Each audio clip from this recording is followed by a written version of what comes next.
Policiers, ils font déjà preuve d'un sang-froid, parce que moi, je vais vous dire, je serais au volant à leur place, je serais tenté de les écraser. Hein. Pour être policier municipal aujourd'hui, il faut avoir la foi chevillée au corps, c'est-à-dire que c'est un sacerdoce. Vous voyez qu'aujourd'hui, il y a une enquête, alors qu'ils ont voulu sauver leur peau, face à une bande de comment dirais-je, voilà. Non mais pardon, je retire ce que vous dites, bien sûr. J'ai dit tenter, non, j'ai pas dit, mais on fait rien du tout, je retire tout ce que vous dites. On peut dire que la peur, dans ces cas-là, peut engendrer un mauvais coup de volant. Vous mettrez les mots que vous voudrez, et derrière, eh bien, moi, comme disent les journalistes sur CNews, moi, si j'étais policier, j'irais rendre mon écusson et je dirais c'est plus pour moi, quoi. Parce que finalement, vous risquez votre peau tous les jours sur le terrain, et l'ingratitude, c'est qu'on fait une enquête contre vous. Bon, donc, il faudrait plutôt saluer leur sang-froid qu'autre chose, parce qu'ils sont agressés, leur vie. En fait, plutôt que d'avoir une enquête contre ces policiers municipaux,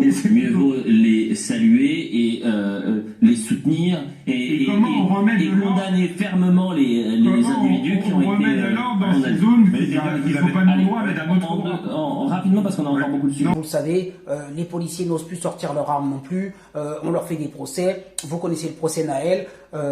Bon. On n'en finit plus finalement, on préfère laisser, puisqu'on est dans une inversion des valeurs, les délinquants foutre le dawa, comme on dit, et puis, comme ça arrive parfois souvent, on avait même vu près de la Tour Eiffel, des vendeurs de Tour Eiffel chasser cette situation, vous allez voir le maire et vous lui dites merci, terminé. Au revoir. Mais effectivement, mais c'est une réalité et c'est un vrai problème qu'ont aujourd'hui les polices municipales et notamment les polices municipales de banlieue, c'est-à-dire tout simplement la crise des vocations.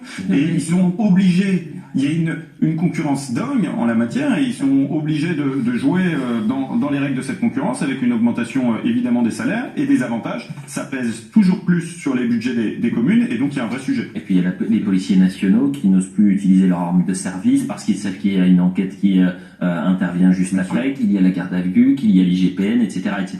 L'attentat de Bir Hakeim, par exemple. Les Africains ont chassé les policiers. Aujourd'hui, les policiers ne font plus peur à personne parce qu'ils ne sont pas soutenus par leur hiérarchie. La preuve, on fait une enquête contre eux. Alors là, les délinquants doivent se marrer. Vous avez vu que récemment, on a déplacé une école aussi. Enfin, on va déplacer une école.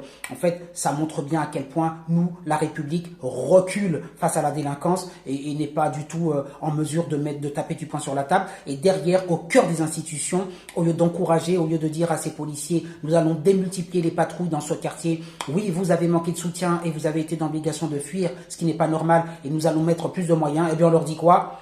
Vous n'auriez pas dû fuir, on va faire une enquête, vous n'avez pas bien fait les choses. Oh, mon Dieu, mais dans quel univers, dans quelle société cela est-il possible? Postez vos commentaires.